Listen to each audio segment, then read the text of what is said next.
Hey girl, my name is Anel. Welcome to the Brave in Her podcast, where we inspire, empower, and motivate by sharing our stories of bravery. I strongly believe that by sharing our stories, we open ourselves to healing, but also serve to give hope and inspiration to those who are dealing with a tough situation. We will talk about all topics under the sun. Now let's hear your stories of bravery.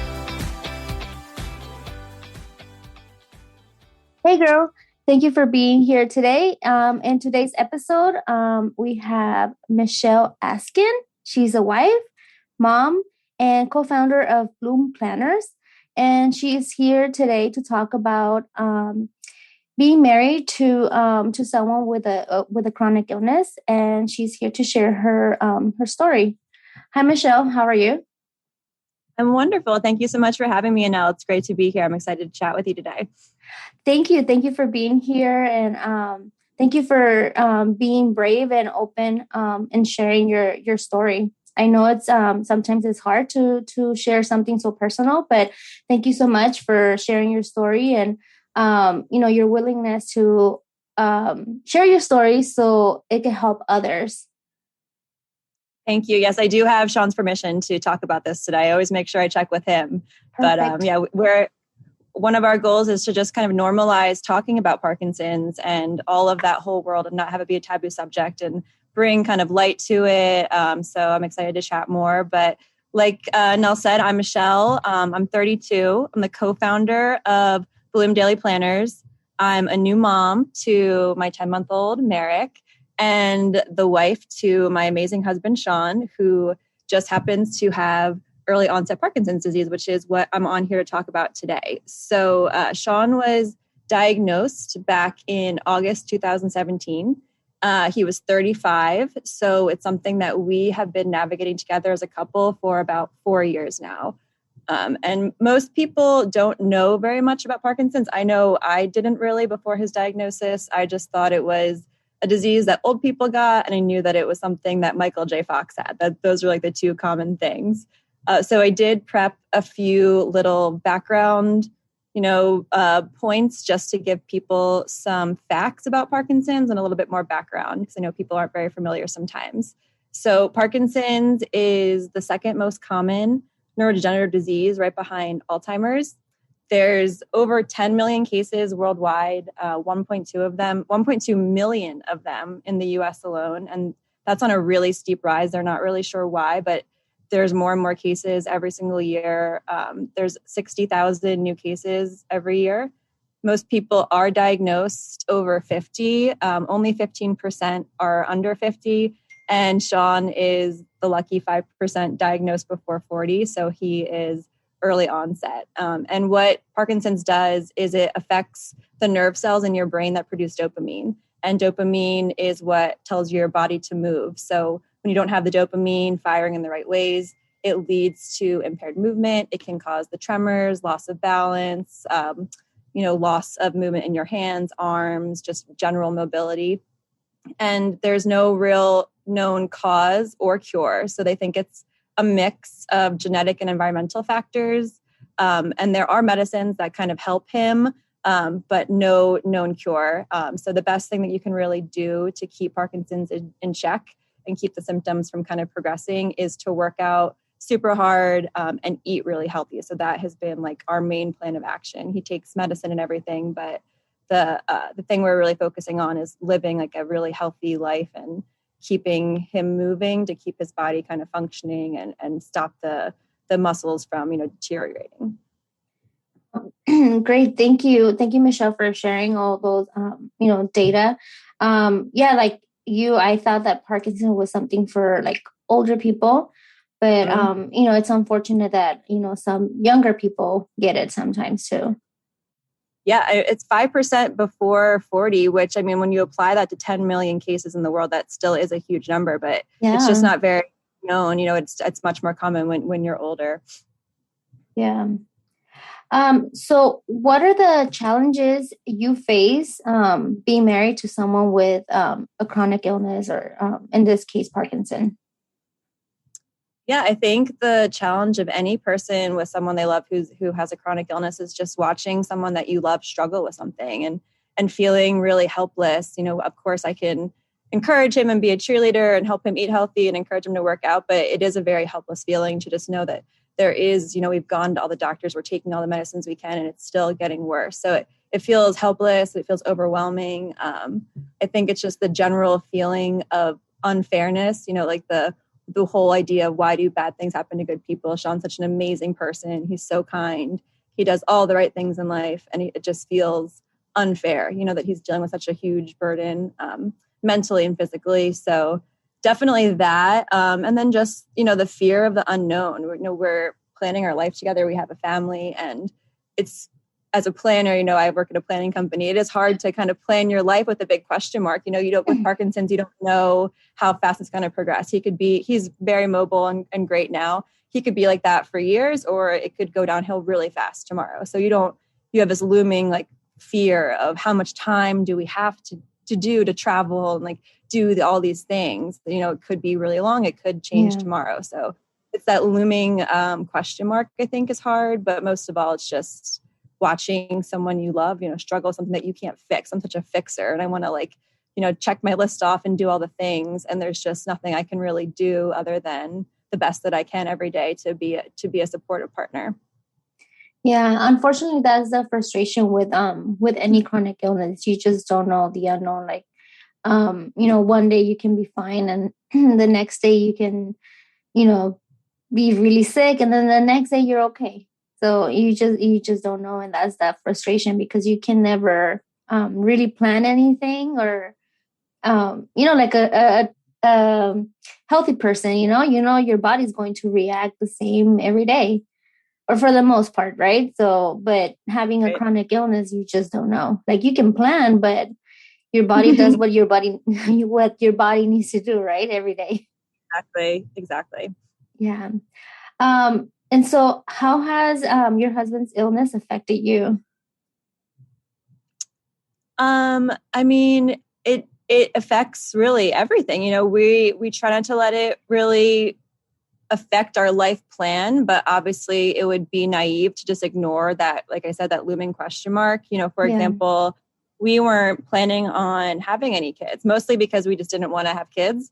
But then I got unexpectedly pregnant in 2019. So now we have our 10-month-old, who is the best thing ever. He is such a joy and light bringer to us. It's amazing. I can't believe I never wanted to have kids now that I have one, because he's the best. He's so adorable. Thank you. He's been great. And he's been honestly like a huge motivation for Sean too. Like, he just, he wants to be healthy and like live a good life so he can be there for him. So he's been a great motivation there too. But we've talked about, recently, do we want to give Merrick a sibling like down the road, no time soon? And Sean doesn't want to because he's scared, that if his disease progresses, the burden would fall more on me. And he's just nervous, but like, understandably so. And my initial reaction is just like, what? Like, we should do what we want to do. We should live our life the way we want. This shouldn't even be a factor, but then when I take a step back, I'm like, it is kind of scary, if I was a caretaker to him and 2 kids, it just makes these complicated kind of scary life decisions even scarier, more gray, because there is that unknown. So and again, like I was saying, it's the question mark of, should we, save for retirement, or should we like go and like travel the world and like live it up because, we're young and we're able. So it just, all these things that you plan when you first get married about your life timeline that just kind of like all jumbled up and kind of crazy because we don't really know where things are going to land. So it makes it a little tricky, but we're just trying to, take it day by day and be as positive and proactive as we can. Yeah. Excuse me. I think that's the best you can do, like live day by day. But also, I know it's scary to like plan the future, but you never know. Maybe, God willing, his illness progresses so slow that he has so many more years to live. And then, you might regret not having that second child. Exactly. I'm just trying out there. Totally. And that's like this would be, I don't think that would really be a factor down the road, but it's just an example of like the grayness that it adds to these already gray situations. It's just a tricky topic for like, where should we move? Where should everything kind of has that extra hidden layer, like the what if. And of course we're hoping for the best and being really positive, but you have to kind of think about that stuff that's not so fun to think about sometimes. And it's unfortunate. Yeah, it's so easy to, for other people or even, ourselves to say like, oh, let's stay positive, let's stay positive. But then reality hits and it's like, okay, well, yeah, one thing is saying positive, but then we also have to see reality of, what our reality is and kind of balance that out. Totally. Yeah. And so how do you take care of yourself in order to be able to take care of your husband? Do you have any tips?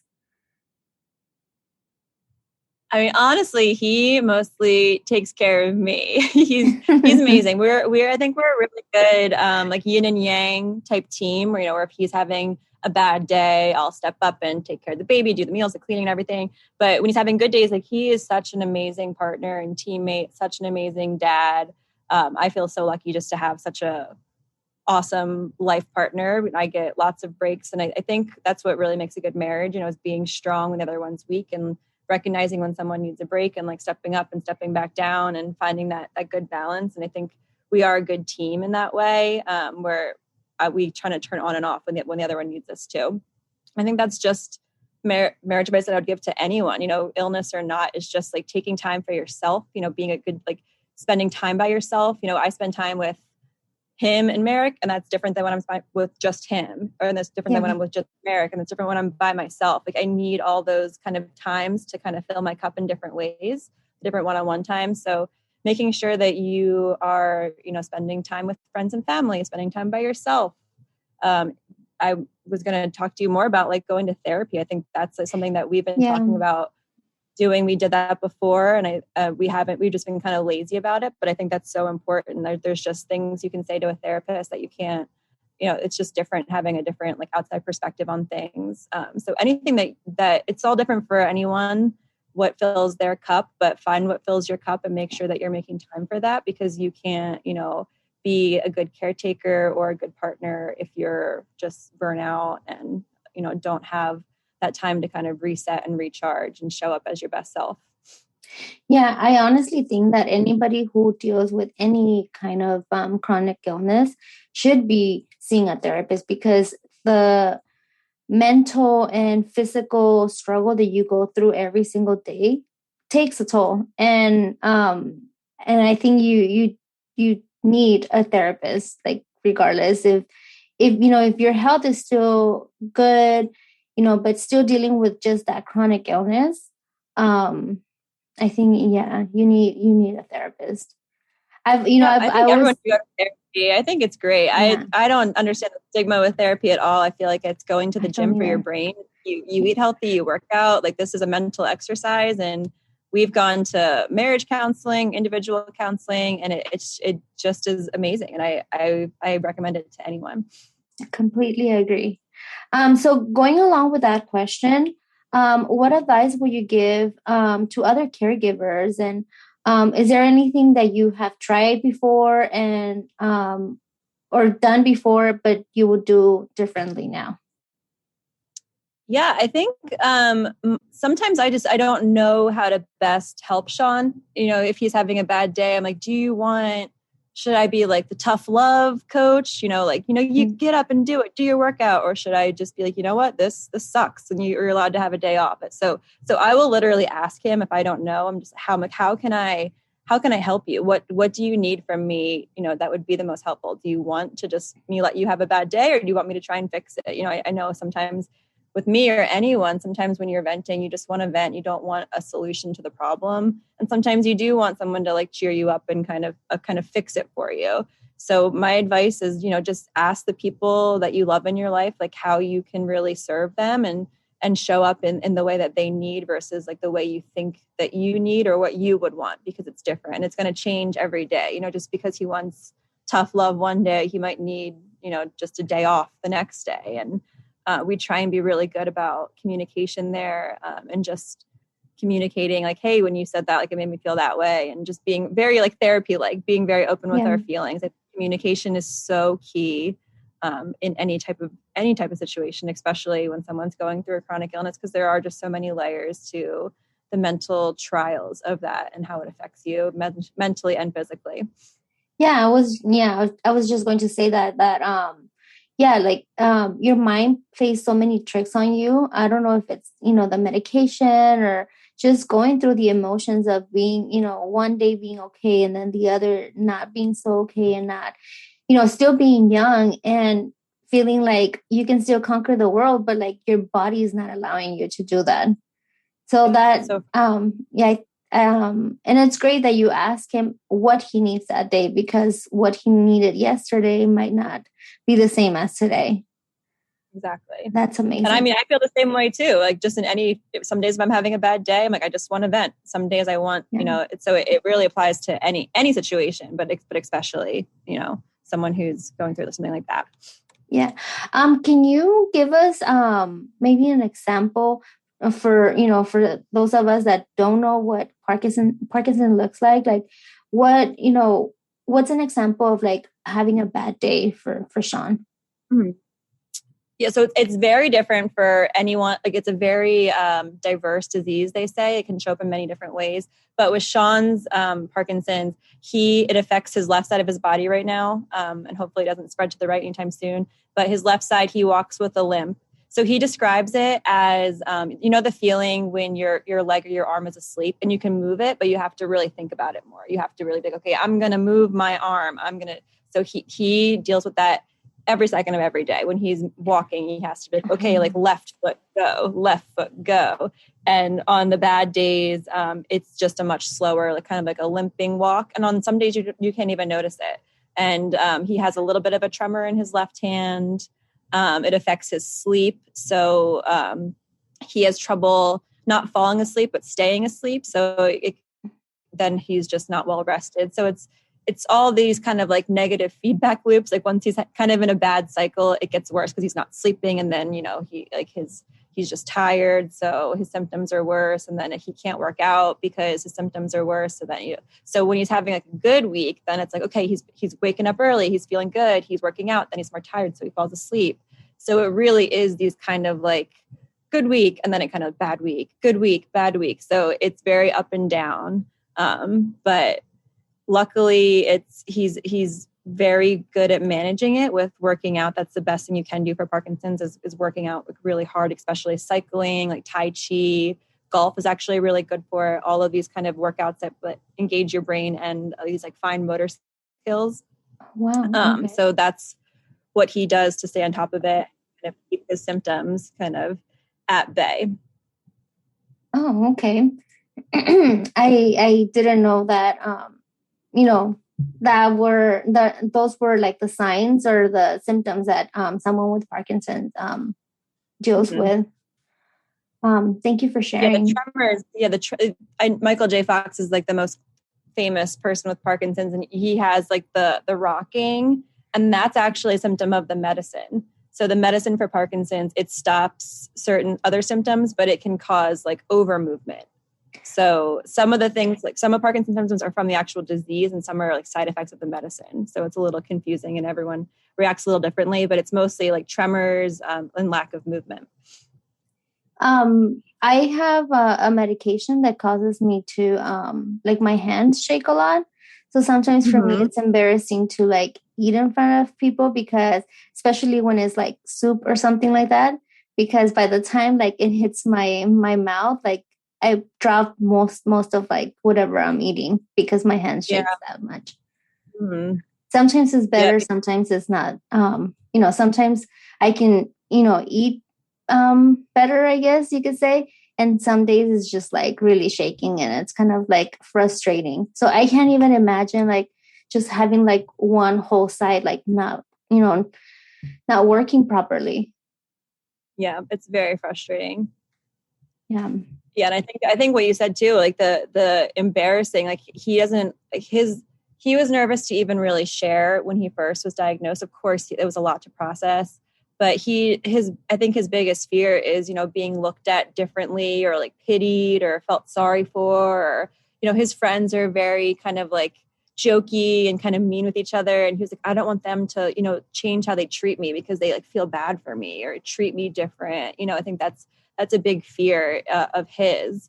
And that's just something that, of course he like encourages his friends to, that's why we wanted to like normalize it and like joke about it. Like Sean actually loves when I make jokes about his tremor or like shaking or walking, because it just like, it kind of lightens the mood a little bit. Like it's there, everyone sees it. So it's like, it is what it is. It's nothing to be embarrassed of. Right. And just like making light of it and treating him normal because he is normal. But I think that's a big scary thing of a chronic illness is, the fear of being pitied or, treated differently. And just, you're still you just have, a little bit of a limp or a shake or something. It's not a big deal. Yeah. I can totally relate to that. For so many years, I didn't want to share my story because I didn't want people to treat me differently or see me as like a sick person. But I realized that I'm just doing a disservice to someone that needed that encouragement or needed to hear my story because they needed, positivity or they needed a motivation to keep going.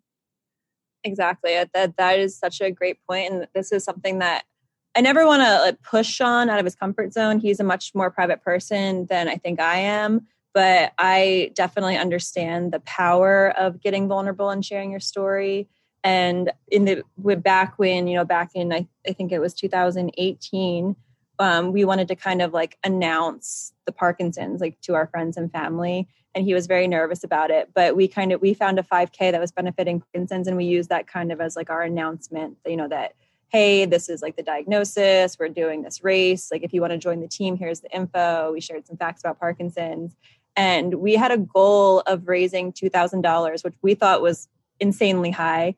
And we were just so overwhelmed with support by our friends and family. We raised $8,000 for that rate, just like through our friends and family. And it was overwhelming. We had, I think, 20 people show up for our team and like all the matching shirts and stuff. And it just completely like lit him up, all the support from his friends and family. And then we were able to meet, people within the organization that put on the event. We went out to coffee with them. We learned more about their charity. We ended up working on a gala with them that helped raise $40,000 for research. He spoke at the event and he met this woman that he's now mentoring, who was just like recently diagnosed. And he just talked to her about, his experiences and just seeing, how it affected him. And he just was like, now I'm gonna like, everyone's like in my corner and supporting me and I'm going to work even harder. I'm going to, it turned him from kind of like a victim to like a change agent. There's power in kind of taking that pain and using it to help others and, raise awareness and raise money and, talk to people that were in his shoes when he was first diagnosed and felt super alone. And he can kind of pass the torch down to them and tell them what helped him and make someone's life better. So there definitely are a few, silver linings with that, like the connection that we've been able to form. I think that Sean and I have gotten closer, deeper connections because we have this, common adversary of Parkinson's that we're kind of like teaming up against. He's been vulnerable with me. It's allowed me to support him in different ways. We've gotten support from our family. We've met amazing people along the way and we've been able to help others. So we try and focus, obviously Parkinson's sucks. It's a shitty disease. It affects, it's awful, but all you can really do is your best to tackle it day by day as positive as you can and look for those silver linings, of that support and that love that, that these events that we just are going to always remember where we had tables of our friends and family at this gala, showing up to support local businesses, donating all kinds of amazing prizes, we could just completely feel the love from everyone in our community. And it's just like, it really like lights you up to go back into that battle, like more recharge. So I think there is so much power in getting out of your comfort zone and sharing what you're going through because it's going to draw people to you and it's going to help you and other people in ways that you can't even really realize until after the fact. Yeah. And I was going to say, like, especially in his case, where there's only 5% of people who are less than 40, right? Who have Parkinson's. Imagine how lonely those people feel, because it's not a huge population. And it's great to hear that, like Sean's story, because okay, now that they can relate to somebody, Exactly. Yep. He felt very alone when he was first diagnosed, because all the support groups were, 80-year-old people who were so much right. further along in disease, and it was just like extremely overwhelming and scary to go to a group like that, because you're just kind of looking into your future, and it's not a very bright future. So I think, being that kind of beacon of hope, like I mean, you've seen pictures of him. He's like a tall, handsome, strong guy. He's working out. He looks great. Like he's doing amazing things. And he is total inspiration to me. And I'm sure anyone, just how much he has used this to become a more positive, healthier person. He is amazing. Like, he wakes up at like 6 a.m. He does the Peloton. He's like with the baby. Like he does it all, and he doesn't complain. And it's amazing what he is doing, and how he's handling all of this. Like I think I'm a pretty positive, strong person, and I don't think I would have handled what he's handling anywhere near at the level that he is. Like it's amazing how strong he is. That is amazing, and I'm pretty sure he is inspiring so many people.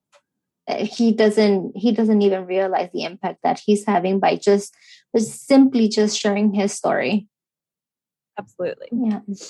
So, right now you were talking about positivity, and so I know sometimes it's hard to stay positive or strong, because like you said, like some days are just shitty days, and then other days it's great. So, what keeps you strong? I mean, Sean is what keeps me strong. He is the one carrying 99.9% of this burden. It affects him every day, in every second of every day, in the most unbelievably frustrating ways that I can't even imagine. And I think that, like I said, like, I think if this was me, I would have shut down. I would have been like, this is, why me? This is unfair. I don't think I would have the drive that he does to work out and be as healthy as he is. He's just kept his head up, and he's used this as a launch pad to become a more positive, healthier person. I'm amazed by how he's handling it. Like it just honestly makes me fall more in love with him, just to see how strong he's been.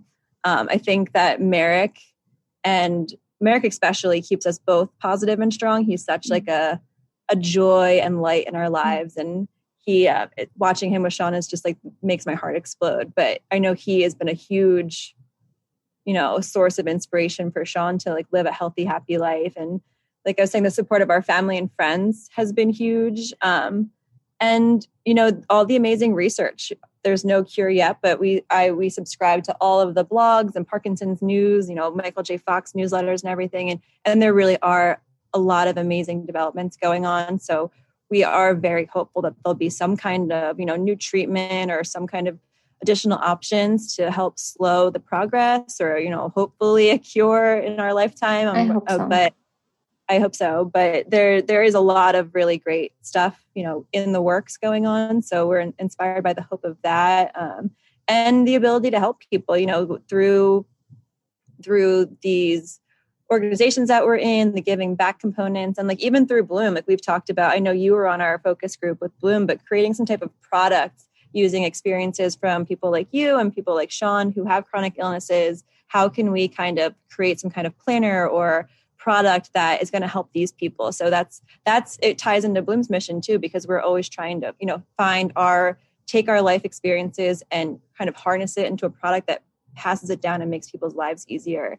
So the opportunity there to, that we could create a product around, some kind of medical tracker that could help other people with their symptoms live happier, healthier lives. That's inspiring too. So like I said, it sucks a lot of the time, but we do try and focus on those silver linings whenever we can, and try and see the positives. Yeah. And I just want to say, I love what you guys do, in Bloom, because you guys just support the community so much, with the monthly calls, and you really do care about your community. And, one of the products that you're talking about right now is, to helping people with, chronic illness, developing something that would help people like me, people like Sean. I think that's amazing. And not just, other companies might not take that time to listen to their community, and develop something that will really help them. And I think that's amazing. I think you guys do such amazing, beautiful work. Thank you so much. That means a lot to us. That is really why we do what we do. That's always been our mission, is to inspire and empower and just create products for every age and stage of someone's life. And then getting into now that we have, the wedding, pregnancy, or what else can we do? Who else?